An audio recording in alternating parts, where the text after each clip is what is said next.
Hi everyone. In this video, I am using the Daniel Smith PrimaTek watercolors. These are the watercolors that contain gemstones and, well, other pigments too, to intensify the color, which has been a little bit of a controversy apparently because Daniel Smith does not disclose what those other pigments are, and that is a little bit frustrating since a lot of us who use watercolor or paint in general like to know what's in our paints.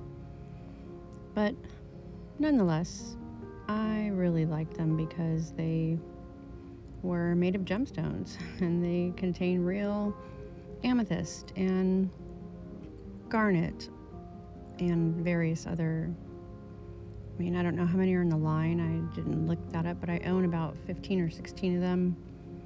And I love the muted tones, which I think lend themselves very well to portraiture.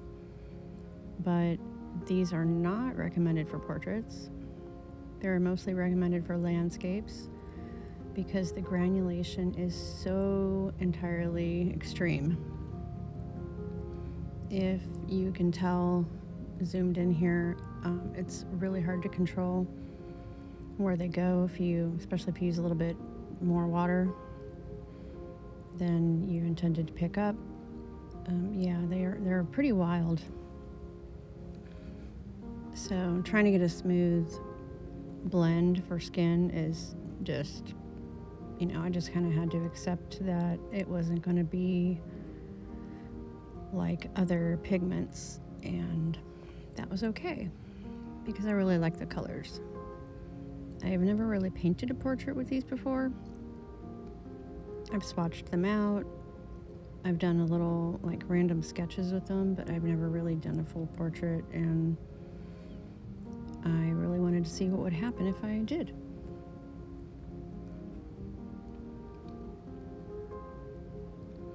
So the colors I chose for this particular portrait, the skin tone is a mixture of Bronzite, which is slightly shimmery. You probably won't pick it up on camera, but it does have really shimmery particles in it. And a yellowish brown stone that to me looks like a golden ochre. It's called yavapai. Most of the colors in this line will be followed by the word genuine. So it's yavapai genuine, Bronzite. For the hair I used Garnet. And I put little gemstone earrings in her ears, and those are going to be amethyst. I think it is green apatite that I used for her eyes. And I don't think I own any blues in this line. They were kind of far and few between, but so essentially the colors that I've used are like a golden ochre, a red oxide, a green, and a purple.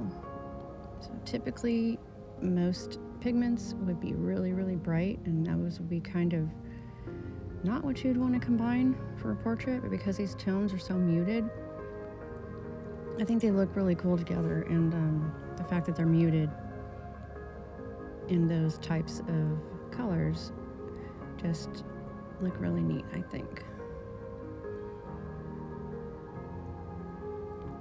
So this is just a pencil sketch that I'm painting on top of, and the graphite kind of mixes with it a little bit, but it didn't entirely go away like watercolor pencil would have, and there's no real way to put down a solid unmovable color with these because, as you'll be able to tell throughout this painting, they are so liftable. You could literally wipe this whole painting off this page and have no staining.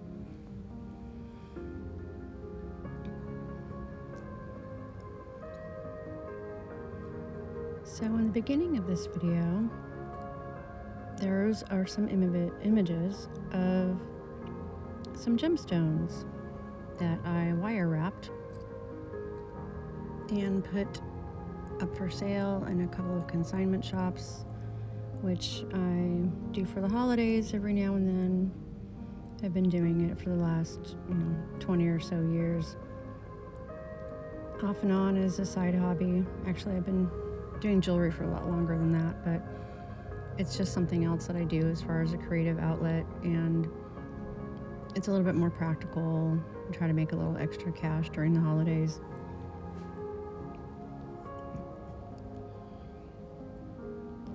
Plus, I really, really like just gemstones and rocks in general. They have a lot of healing properties, and even if you don't believe that stuff, there's a lot of science behind just the fascination of gems throughout history, what people have used them for, and at the very least, they're pretty. People like to wear them because they're pretty. So I put some gemstones in the earrings that this girl is wearing in this portrait.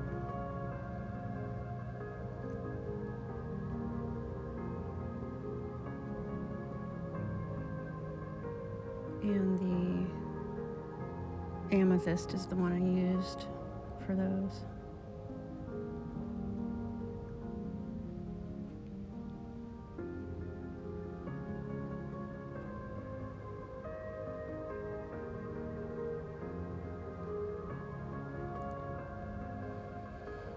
The granulation is so tricky to work with.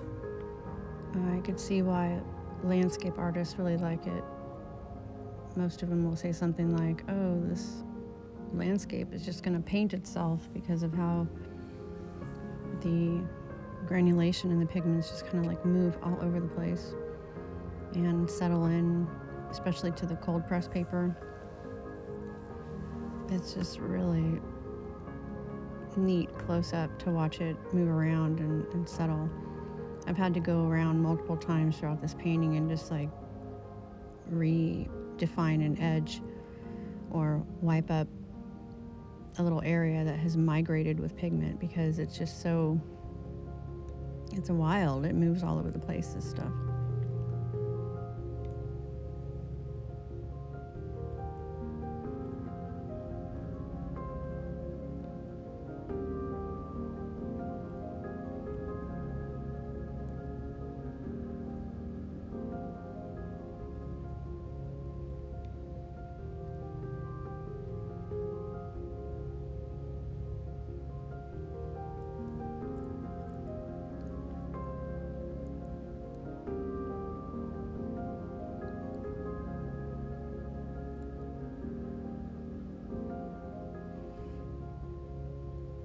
I was really worried about going into the irises eventually because of how much this paint moves. I was wondering if I was even going to be able to get a defined little circle or anything for the eyes. But I did like what was happening for the lipstick, because I used the Garnet, which is the same color I used in the hair, and there is another one called red fuchsite, and there's green fuchsite, and they are really sparkly, pearly looking paint. I mean, the rocks are like that too. They have a lot of mica in them, and so they reflect and they sparkle. Not as intense as glitter, but more pearly. Red fuchsite is more of a pink color, and so I went in on top of that Garnet later, and it ended up looking really neat with it.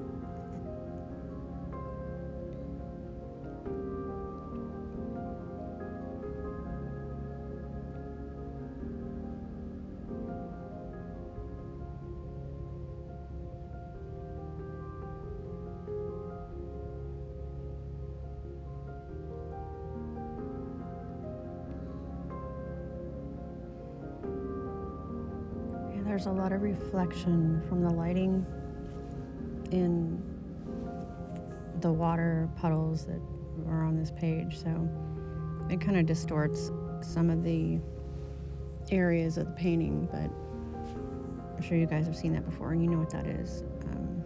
It almost looks white when you see it in the picture or on the video. But it's not an open area of white, it's just reflected puddle of water.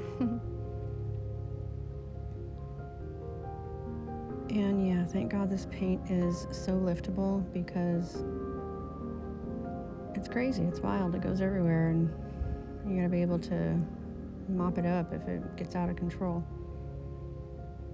And then have the patience to wait for that area to dry, of course, before you go back into it, because it moves so much that if you touch any paint to that damp area, it's just gonna get crazy and run all over the place again.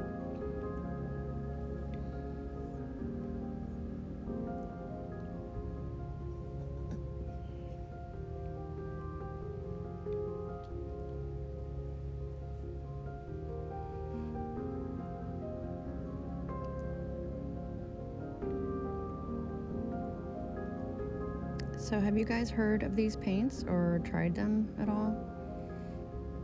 And if so, what do you think of them? I haven't seen anybody else using them for portraits, that's for sure.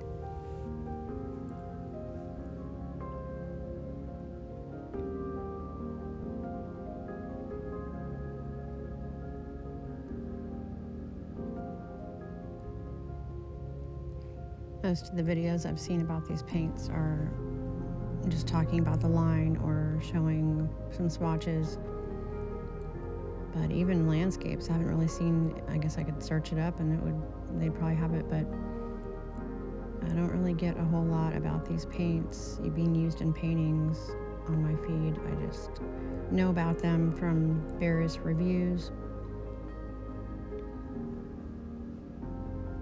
And Daniel Smith is one of my favorite brands of watercolor anyway, so of course I had to try them, and I think I just really fell in love with the tones of these colors. They're muted, so to me those are more, they're very earthy looking colors, of course, because they're made with ground stones, so how bright could they really be? But I think when you put them side by side and compare them to each other, when they're not like a whole bunch of different shades of brown. So like in this painting, I've only used 2 or 3 brown tones and I mix them together, and there's no need to really go around and mute the colors by mixing them with each other, because they were already fairly muted, so it actually made the colors kind of stand out more.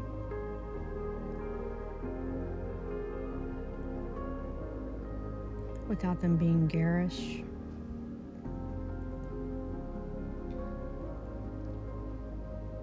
Like this green, really, you can really see it well next to that garnet hair. And on the swatches, these colors do not look very intense at all. But yeah, I thought if I combined or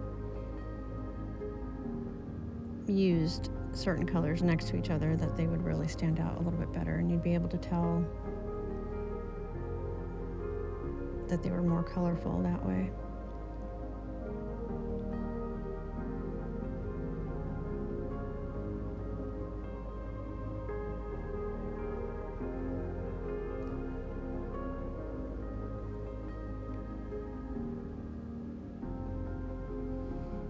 So I got into wire wrapping a couple of years ago, and it really took me about 2 years to learn to get it right, because it was really hard to learn.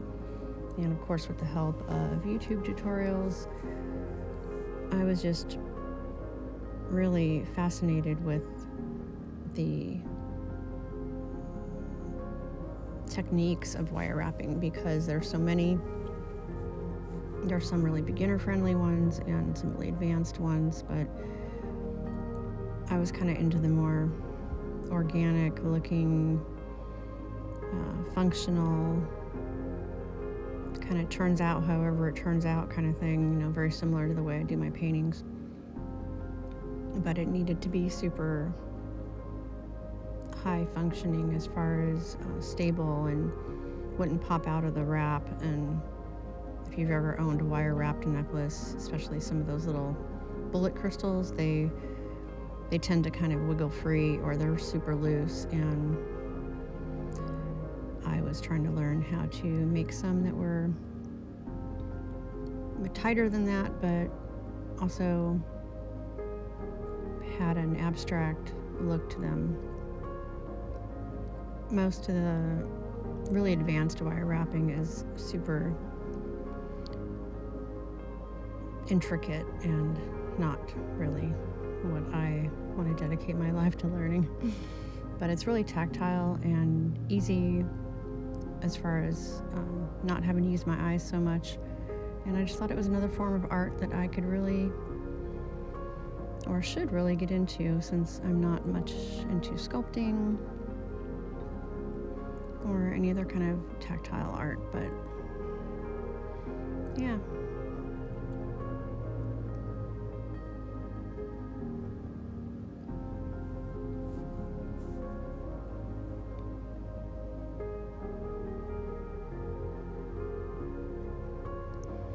I do make earrings as well, but those are more assembly style. Just kind of design the orders of the stones you want them to go in and string them onto a bar. But yeah, the wire wrapping is it's really fun and interesting, and no two are alike, and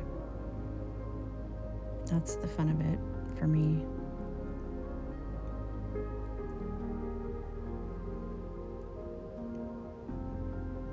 So I hope you guys are having a wonderful day, and thank you for hanging out with me during this video. And let me know what you think about PrimaTek watercolors, or if you think I was completely crazy for using it in a portrait.